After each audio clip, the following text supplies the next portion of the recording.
Hi అండి, ఈ వీడియోలో బేసన్ ఎలా చేయాలో హైదరాబాద్ స్టైల్లో చూపించబోతున్నాను. ముందుగా కొద్దిగా ఆయిల్ పోసి తర్వాత పోపుకి ఆవాలు, జీలకర్ర, పచ్చిమిర్చి ఇలా ఘాటు పెట్టుకొని పచ్చిమిర్చి వేయాలి. దాని తర్వాత ఉల్లిపాయలు, కట్ చేసుకున్న ఉల్లిపాయలు దాంట్లో వేయాలి.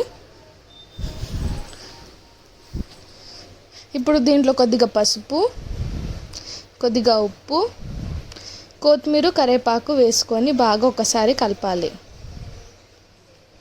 ఇప్పుడు దీంట్లో కొద్దిగా వాటర్ వేసుకోవాలి. చిన్న గ్లాస్తో 2 గ్లాసెస్ వాటర్ పోసాను. ఇంకో బౌల్లో శనగపిండి ఇలా 2 స్పూన్స్ వేసుకొని వాటర్ వేసి లంప్స్ లేకుండా బాగా మిక్స్ చేయాలండి.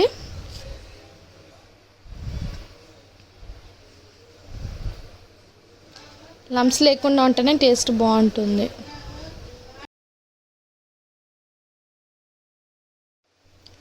ఇప్పుడు దీంట్లో శనగపిండి పోసి బాగా మిక్స్ చేయాలండి. ఇలా బాగా మిక్స్ చేస్తూ ఉండాలి.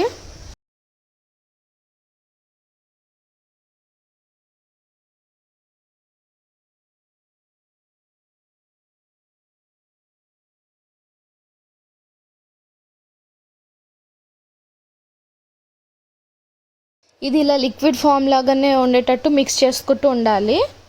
అంతే అండి, సింపుల్ అండ్ ఈజీగా హైదరాబాద్ స్టైల్ బేసన్ అయితే రెడీ అయిపోయింది. ఈ బేసన్ మనం దోశకి నంచుకొని తింటే సూపర్ ఉంటుందండి టేస్ట్. ఈ వీడియో మీకు నచ్చితే కనుక like, share, comment and subscribe to హిరణ్య రుచులు.